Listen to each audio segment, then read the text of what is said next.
Alternate করে করে যদি শুকনা ভিজা এরকম করে করি, তাহলে আপনার যে সেচটা দেই তার অর্ধেক সেচ কিন্তু দেওয়ার সুযোগ থাকে। আপনি 3 দিন প্রত্যেক দিন পানি দিচ্ছেন, একদিন পর পর পানি দিলে কিন্তু সেচ অর্ধেক চলে আসবে। আপনার যদি এই বুড়ো মৌসুমে 40টা সেচ লাগে, একদিন পর পর পানি দিলে সেখানে 20টা সেচ দিলেই হয়ে যায়। আবার 2 দিন পর পর পানি দিলে সেটা 15টা সেচে হয়ে যায়। 40টা সেচে যে চার্জটা নির্ধারণ করা হচ্ছে, 15টা সেচে কিন্তু তার থেকে কম চার্জ নির্ধারণ করার সুযোগ থাকবে, যেহেতু তার পানি দিতে হচ্ছে না, বিদ্যুৎ খরচ কম হচ্ছে। এই কাজগুলো আমাদের করতে হবে।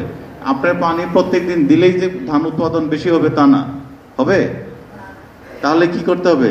এই যে পানি সেচের যে এই বিষয়টা চেক দিতে হবে। আপনারা যদি মনে করেন যে আপনাদের মাঠে 2 দিন পর পানি দিলে সুবিধা, তাহলে আপনারা একটা মিটিং করেন এবং আমাদের সহযোগিতা নেন যে আমাকে প্রত্যেকদিন পানি দিতে হচ্ছে না। তাহলে আগে যে আমরা যে চার্জটা নির্ধারণ করা ছিল 6,500, এখানে আমাদের এখানে চার্জটা আরো কম নির্ধারণ করেন, তাহলে উপজেলা কমিটি সেটা ওই মাঠের জন্য কম নির্ধারণ করার সুযোগ থাকবে। তাহলে এই জায়গায় কিন্তু আমাদের খরচ কমানোর সুযোগ আছে।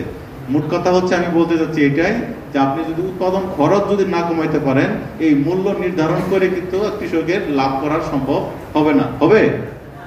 তাহলে আমাদের কি করতে হবে? এই বিভিন্ন জায়গায় এগুলো চেক দিতে হবে। যাই হোক, আমি অনেকগুলো